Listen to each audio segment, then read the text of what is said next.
oyentes de Radio Sefarad? Volvemos a comunicarnos como cada 2 semanas con Alicia Benmergui en Argentina para seguir hablando de Milim, la historia de las diásporas. ¿Qué tal, Alicia?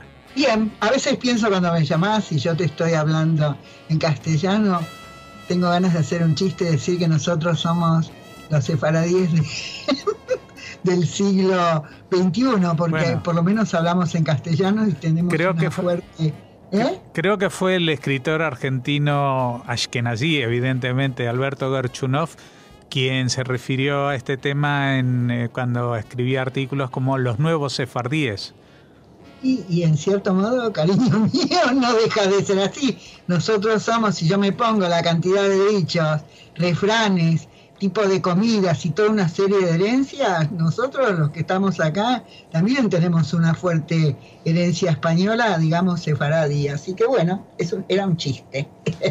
Bueno, vamos a seguir hablando de este camino a Occidente, que también llegó a Argentina, pero para eso todavía falta bastante, porque estamos llegando al continente americano, pero al llegar los judíos del este de Europa, de la zona de confinamiento, pues se encuentran con judíos que ya estaban ahí, especialmente judíos sefardíes en Estados Unidos, de los que hemos empezado a hablar, y que ahora vamos a llevar a casos particulares, algunos muy, muy llamativos, como el de este Uriah Phillips Levy, ¿no?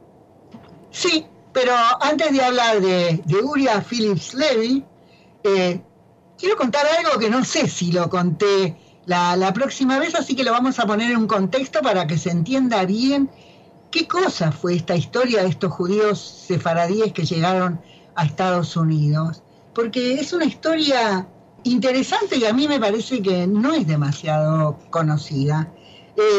La primera es, bueno, yo estuve mirando que vos pusiste, me parece una de las lápidas o algo del cementerio de Nueva York, que es un cementerio muy antiguo, que es sefaradí, que está ahí al lado del barrio chino, y que es uno de estos cementerios sefaradíes primeros que estuvieron en Nueva York.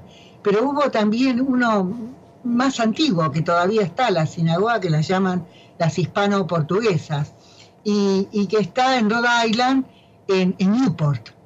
No sé si ustedes han hablado, pero me gustaría contar algo para poner en contexto la historia de estas familias, de los norteamericanos que se sintieron por una parte, y por otro lado, como Uriah Phillips Levy y muchos otros, eran muy norteamericanos. Este es el primer comodoro en la historia de Estados Unidos, y el comodoro de esa época, que es principios del siglo XIX, equivale al grado de almirante en la actualidad. Pero Uriah Phillips Levy, con haber estado preso por Estados Unidos, por haber trabajado por la gloria y la memoria de Estados Unidos, también era profundamente judío. Y esto es importante señalarlo, porque podían no haberlo sido, y sin embargo, de hecho, pusieron también su corazón, sus energías en la continuidad del judaísmo, así como la pusieron en la grandeza y la creación de Estados Unidos. Así que contamos un poquito que estos judíos, los que llegan a Newport, Rhode Island, se instalan ahí en 1677.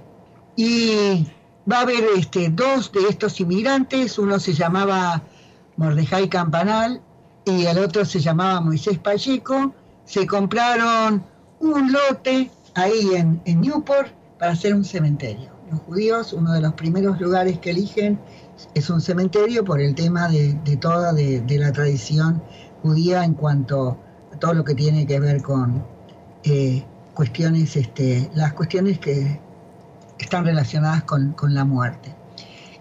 Y después van a construir una sinagoga. Y esta sinagoga se va a llamar, y la llaman en la actualidad, la sinagoga Touro. ¿Por qué? Porque otro de estos sefaradíes que viene, que va a tener que ver, y que creo que va a ser el primer Hassan, es de apellido Toro, y en inglés no pueden decir Toro, entonces dicen Touro.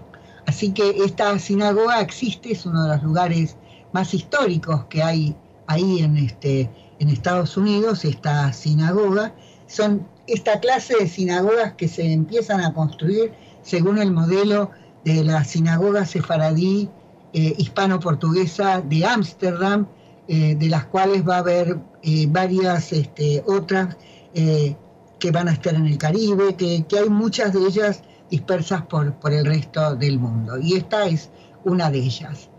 Y la historia de Newport es súper interesante por esta comunidad que estuvo instalada ahí, y porque además en la guerra de la independencia los judíos lucharon en ambos bandos. Los que se sintieron ingleses lucharon por Inglaterra, y los que se sentían norteamericanos, no sé si en ese momento la palabra era norteamericanos, pero bueno, los que se quieren liberar del yugo inglés van a luchar por la independencia de Estados Unidos. Y es así que los judíos colaboraron. Hubo un ashkenazí, eso lo voy a contar en otro momento, que prácticamente se funde, de apellido Solomon, entregándole dinero a Washington para los pertrechos militares y para todo lo que hacía falta para librar la guerra. Y por otra parte están estos, también entre estos sefaradíes y otros ashkenazíes que lucharon directamente, ofrecieron sus vidas, pusieron sus vidas también al servicio de este Estado incipiente que se va a configurar después de la independencia de Estados Unidos. ¿Por qué estoy contando esto? Bueno, por lo mismo que lo hago siempre, porque en algunos lugares los judíos estuvieron desde épocas lejanas, han participado en los inicios de esta historia, en otras no tanto, pero como gran parte de muchos de nosotros descendemos de inmigrantes, yo de la Argentina, vos también de la Argentina y de otros lugares, muchos judíos que viven ahora en España son descendientes de inmigrantes que han venido de otros lugares. Entonces la sensación es como que los judíos siempre somos recién llegados. Bueno, en este caso no ha sido así, lo mismo que tampoco ha sido en el caso de Inglaterra o de una muy antigua presencia judía. Y bueno, y esto es lo que quiero señalar en este caso. Entonces se cuenta que para cuando fue la guerra de la independencia, llega George Washington, se fue a Newport para pedir juntar un apoyo, juntar el apoyo, obtener el apoyo para la nueva Declaración de Derechos. Y entonces un texto nos cuenta que como parte de las ceremonias para la bienvenida al presidente de los Estados Unidos, Moisés Méndez Seixas, que era uno de estos judíos sefaradíes, cuya tumba con las piedritas consabidas están en ese cementerio de ahí de Nueva York.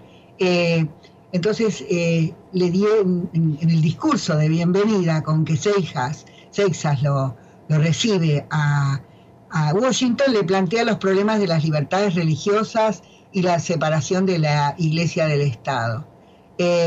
Dice que la respuesta de Washington llegó a nosotros como una declaración pública del nuevo gobierno en apoyo de los derechos de la primera enmienda. Así que bueno, estos judíos van a participar y posteriormente o más tarde va a haber un joven, era un chico prácticamente, Uriah Levi Phillips, que era el hijo de una familia de ascendencia sefaradí, prácticamente casi se va a escapar de la casa para entrar como cadete de la Marina y de la incipiente Marina norteamericana. No lo quieren a él ahí porque él es judío. En realidad tengo que decir una cosa que es bastante dolorosa. Parece ser que también en la Segunda Guerra Mundial, en las armadas, lo que es las marinas de Estados Unidos y de Inglaterra, trataban de no recibir judíos porque decían que los judíos eran cobardes, y que eso se dijo en la Segunda Guerra Mundial y también se dijo en Rusia. Los judíos el primer tiro corren a esconderse debajo de la cama. Es duro lo que digo, pero así fue. No obstante eso, Uriah Phillips Levi es alguien que va a combatir por la independencia de Estados Unidos, y tal es así que es capturado en una batalla y va a ser prisionero de los ingleses, creo que más o menos para el año 1825, en la prisión de Exmoor, ahí en Inglaterra. Uriah Phillips Levy es un personaje extremadamente interesante. ¿Por qué es muy interesante? Bueno, porque se ve que era tan capaz y tan hábil como marino que él llega a obtener el título de comodoro, que no se lo conseguía a cualquiera. Y después él llega al Congreso de los Estados Unidos. Y es interesante, voy a contar esta historia breve, pero es de lo más interesante, porque lo que hace Uriah Levy es presentar en el Congreso, ¿no?, la solicitud de retirar algo que era una costumbre terrible dentro de la Marina inglesa, y que después se ve que los yanquis continuaron con esta tradición, y que eran los castigos a los marineros. Es decir, hubo muchas películas, el motín del Bounty, no sé si te acordás de esa película, que era con Marlon Brando, hablaba de los terribles castigos, los latigazos como se castigaba a los marineros en los barcos, y era de una crueldad, y lo que hay que saber es que muchos de estos marineros no habían sido enrolados voluntariamente, sino que muchos de ellos habían sido secuestrados y llevados a los barcos. Así que esta es una de las primeras medidas humanitarias que le deben los soldados, los marinos norteamericanos a este judío, que tuvo en cuenta la eliminación de esta humillante tradición. A él fue muy perseguido en la Marina norteamericana justamente por estas cuestiones, porque era un judío y no lo querían. Directamente sufrió una gran persecución. Y por otra parte hay toda una historia con él. Hay dos monumentos en Washington en la actualidad, y ambos monumentos fueron pagados por él, por Uriah Levy. ¿A quién estaban dedicados estos monumentos? A Jefferson. Él tenía una enorme admiración por Jefferson. Para él Jefferson representaba el espíritu republicano, la idea de la democracia, toda una serie de valores que le inspiraron a él.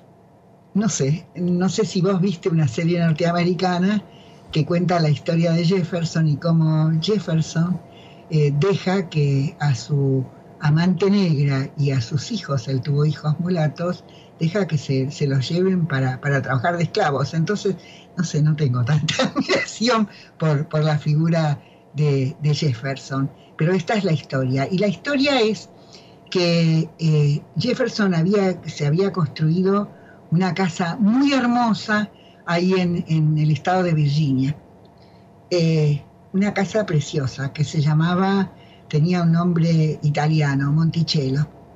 Y cuando él llega con toda su admiración, Levy, a Monticello, se da cuenta que Monticello está totalmente degradada, está en una decadencia terrible, y entonces él compra Monticello y decide reconstruirla también en homenaje a la memoria de Jefferson.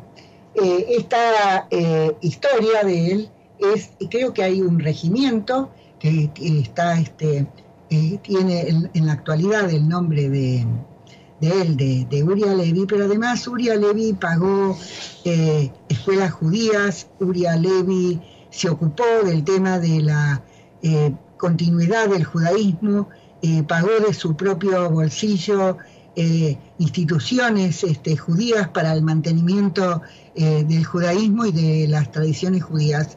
No sintió en ningún momento que existiera ningún conflicto entre sus dos pasiones y sus dos amores. Es evidente que si él fue capaz de sufrir tanta persecución, de sufrir prisión, de haber arriesgado su vida combatiendo por la independencia de Estados Unidos, evidentemente él se sentía muy norteamericano, pero a la vez también él nunca abandonó ese sentimiento judaico, ese sentimiento de amor por su propia gente, por la continuidad del judaísmo, y esta es una cosa bastante sorprendente e interesante que se me ocurre que no mucha gente lo sabe y lo conoce.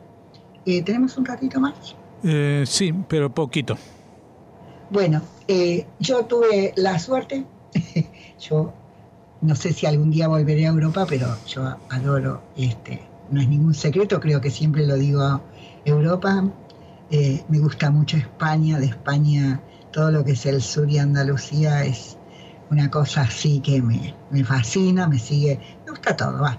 Pero por estas cosas, como Estados Unidos está más cerca, o tal vez uno siente que hay una historia más próxima a nosotros, nunca había ido hasta que mi hijo se fue con una beca y bueno, prácticamente ahora vive allá.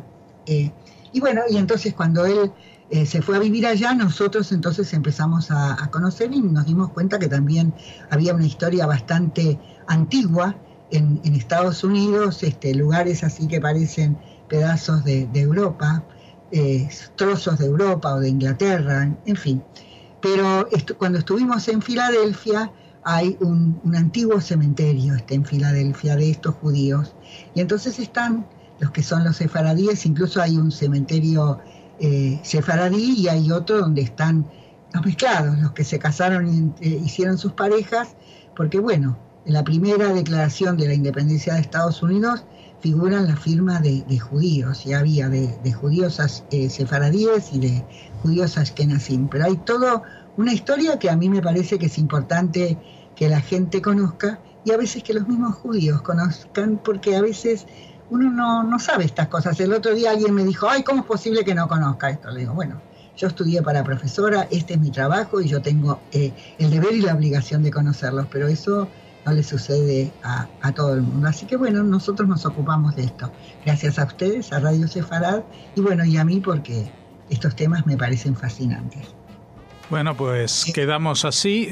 Vamos a recordar que la página web donde pueden encontrar esta historia y muchas más es www.milimcultural.com.ar, y si quieren pueden recibir una vez al mes de forma gratuita en su correo electrónico el boletín con historias de la historia judía escribiendo a cultural@net.com.ar.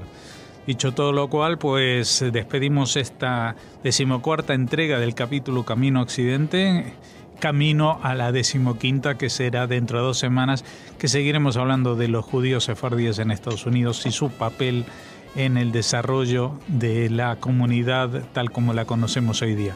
Muchas gracias, Alicia, por habernos atendido. Gracias a vos.